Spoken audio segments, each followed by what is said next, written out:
Bienvenidos a Economía en Breve del 19 de junio del 2022 con lo más relevante del acontecer económico. Les recuerdo que este programa está disponible de entrada y de forma oportuna a mis suscriptores en alguna de las modalidades que pueden ver en esta lámina y en 2 semanas más quedará abierto para todo el público. Esta semana lo más relevante fue la decisión de política monetaria de la Reserva Federal, que en una acción que no se veía desde 1994 aumentó su tasa de interés de referencia en 75 puntos base. En esta gráfica pueden ver la forma acelerada en que están subiendo su tasa de los fondos federales, regresando de golpe al nivel que tenía antes de que golpeara la pandemia del COVID. En su comunicado señalan que el comité anticipa que incrementos adicionales serán necesarios y está fuertemente comprometido a regresar la inflación hacia su objetivo del 2%.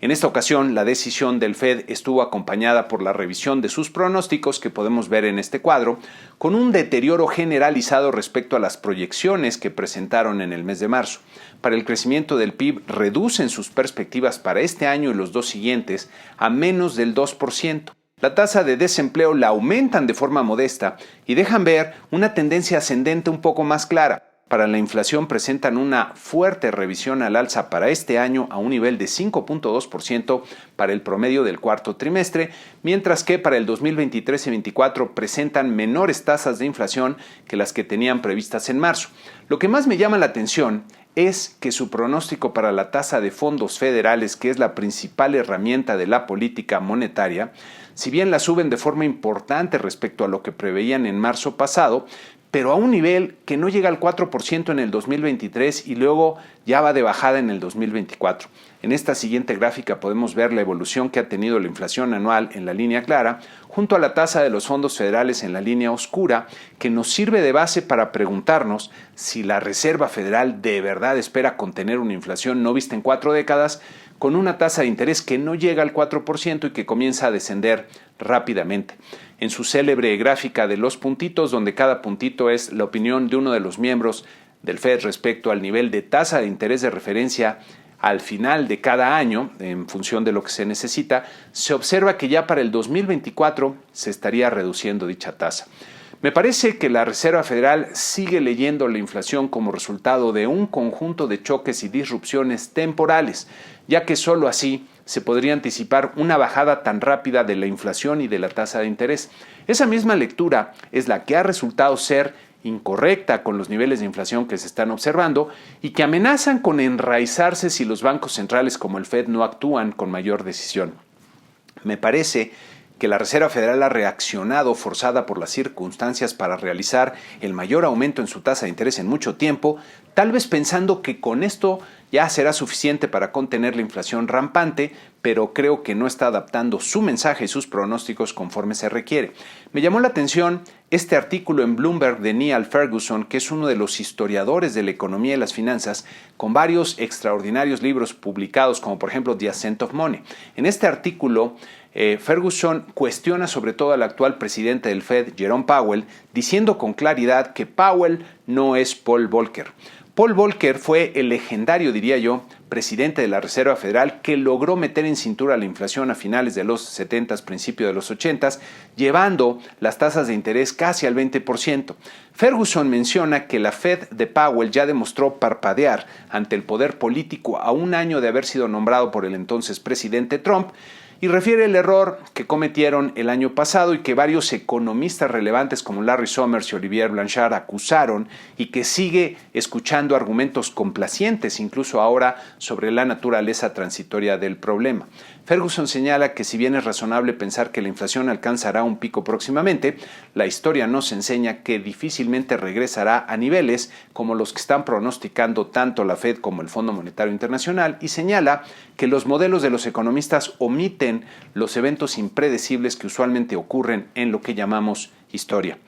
Resulta que mucha gente piensa que no solo la inflación es transitoria, sino que también lo serán la guerra y la pandemia, y que las cosas pronto regresarán a la normalidad, pero ahí continúan estos problemas. Nos dice Ferguson, y cito en mi traducción del inglés original, Los 70s están aquí para recordarnos que un maldito desastre conduce a otro y en ocasiones a más de uno. Y esto es lo que hace más difícil de lo que parece en un libro de texto de economía el que un banco central se recupere de un gran error de política monetaria. Desde mi punto de vista veo varias razones para que la presión sobre los precios continúe por varios trimestres, como por ejemplo la necesidad que tienen muchas empresas para reconstruir sus inventarios de materias primas o inclusive si prevén escasez los van a construir por encima de lo necesario, la presión que ejercerá la demanda adicional producida por la reactivación del gasto de defensa de varios países desarrollados y los costos de descarbonización de la economía global. Si la inflación no cede con la rapidez que prevé la Reserva Federal,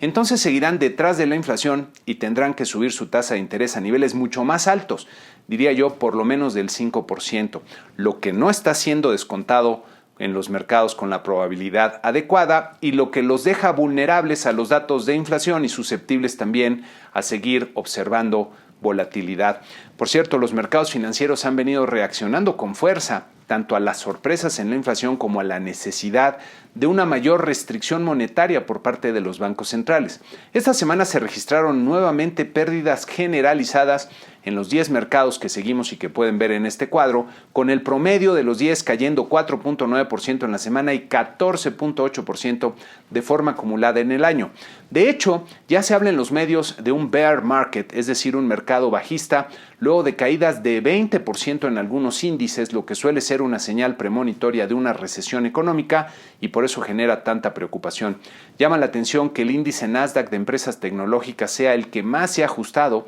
pues un 31% en el año, lo que parece evidencia de que había por ahí una burbuja en sus precios que está estallando. Si observamos el índice promedio de estas últimas 2 semanas, como en esta gráfica, se puede ver una bajada muy importante y continua, y así está pasando con otros activos como las criptomonedas. La bolsa en México también presentó una baja, pero relativamente marginal respecto al viernes de la semana pasada, como vemos aquí. Nuestro tipo de cambio reaccionó como es usual a los cambios en la percepción de riesgo global. Se mueve mucho en función de esta variable de la percepción de riesgo, alcanzando 20.34 pesos por dólar al cierre de la semana, lo que representa una depreciación de 4% en las últimas 2 semanas, como se ven aquí en esta gráfica. También las tasas de interés de los bonos de largo plazo han venido reaccionando, como vemos en esta otra gráfica, con los bonos de 10 años de México alcanzando niveles de 9.26% que no se veían desde finales del 2018 y con los bonos de 10 años del gobierno estadounidense alcanzando 3.48%, lo que no se veía desde el 2011. Me parece que la volatilidad que estamos viendo en los mercados financieros está lejos de terminar e incluso podría agudizarse durante el verano, ya que las fuertes caídas que ha habido en los precios de diversos activos financieros, desde las bolsas de valores hasta las criptomonedas, ocasionarán fuertes pérdidas durante el segundo trimestre, no solo entre los hogares inversionistas, sino también sobre una buena cantidad de empresas financieras. Cuando estas empresas comiencen a reportar sus resultados, podrían detonar una nueva oleada de inquietud en los mercados, sobre todo si hay instituciones grandes que se hayan visto afectadas. Me preocupa especialmente el sistema bancario europeo, que ya venía afectado por las primeras repercusiones de la guerra en Ucrania y las sanciones contra Rusia, y ahora además enfrentarán el desplome del valor de los activos financieros. Si alguno de los bancos o fondos importantes tiene problemas, el temor a un contagio financiero podría volver a propagarse y generar todavía más volatilidad. Tal parece que el verano que está por iniciar no será el periodo de baja operación y relativa tranquilidad que usualmente es para los mercados. Pasando a los datos que en esta ocasión son de Estados Unidos, se registró una caída inesperada de 0.3% mensual en las ventas al menudeo, cuando el promedio del mercado anticipaba un crecimiento marginal de 0.1%. Sin embargo, como pueden ver en esta gráfica, las ventas pues aún están muy por arriba de su tendencia que tenían previa a la pandemia. Por otro lado, los precios al productor de la demanda final se incrementaron 0.8% en mayo, lo que resultó básicamente en línea con lo esperado por el mercado para registrar una tasa anual de 10.8% en sus cifras desestacionalizadas, que como vemos en esta gráfica, descendieron un poco, pero siguen en niveles muy elevados. La producción industrial de Estados Unidos creció 0.2% en mayo cuando se anticipaba un aumento mayor de 0.4% en los mercados, aunque como pueden ver en esta gráfica, sigue todavía su tendencia ascendente. Las manufacturas, en cambio, se contrajeron marginalmente, 0.1%, cuando se anticipaba un crecimiento de 0.4%. La utilización de la capacidad instalada en la industria quedó en 79%, cuando se preveía un aumento a 79.2%. Cabe notar que estas cifras siguen siendo en general positivas, pero se ha empezado a despertar el temor a una posible recesión debido al comportamiento de los mercados financieros y ante la necesidad de una política monetaria más restrictiva por parte de la Reserva Federal. Me parece que aunque todavía es pronto para llegar a esa conclusión con los indicadores más recientes, la balanza de probabilidades ya se inclina hacia una recesión en Estados Unidos que podría verse con mayor claridad hacia el tercer trimestre. Habrá que seguir de cerca los indicadores y los acontecimientos. Para la semana que inicia tendremos bastante información económica en México, comenzando el martes con el indicador oportuno de la actividad económica de mayo, los datos de oferta y demanda agregada del primer trimestre y la encuesta de Citibanamex. Luego el jueves tendremos en la mañana las cifras de inflación al consumidor de la primera semana de junio. Ya veremos cómo le pegó el aumento al transporte en la Ciudad de México. Y en la tarde, la decisión de política monetaria de Banco de México, que me parece se inclinarán en esta ocasión por un aumento de 75 puntos base, aunque habrá que ver si un aumento de 100 puntos base entró en la discusión y si hay algún voto disidente. También tendremos las ventas al por menor el jueves y el viernes el indicador global de la actividad económica del mes de abril, que nos servirá para ver con qué ritmo comienza el segundo trimestre del año. En Estados Unidos no hay indicadores tan relevantes, por lo que la atención se concentrará en las dos participaciones que tendrá el presidente de la Reserva Federal, Jerome Powell, ante comités del Congreso de su país para explicar el entorno económico y la conducción de la política monetaria, a ver si explica por qué siguen tan optimistas en sus pronósticos de inflación y tasas de interés. Para la sección Da Vinci les tengo una breve historia que invita a la reflexión en este Día del Padre. Por cierto, con mis felicitaciones más amplias para todos los papás, incluido el mío que está en el cielo.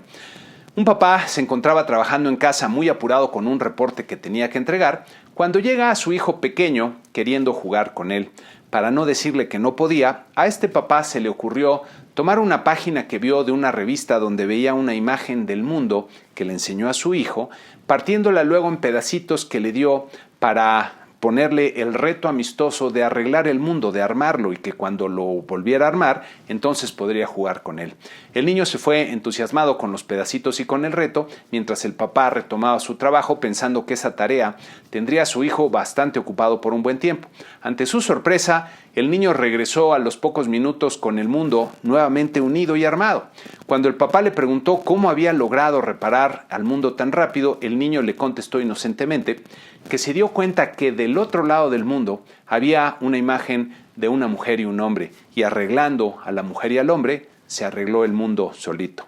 Hoy día nuestro mundo está tan roto en pedacitos que tal vez habría que seguir la moraleja de la historia y comenzar por unir las piezas rotas de las personas que habemos en el mundo para que el mundo se arregle solo, comenzando desde luego por uno mismo. Después de todo, solo tenemos un mundo para vivir y que tenemos que cuidar entre todos para nosotros y para las futuras generaciones. Y con esto concluimos este programa número 269. A todos mis suscriptores les reitero mi agradecimiento y a los que todavía no lo son, los invito a suscribirse, ya que si buscan verán que no hay otra forma más breve y dinámica para estar bien informados del acontecer económico de México. Muchas gracias y que tengan una excelente semana.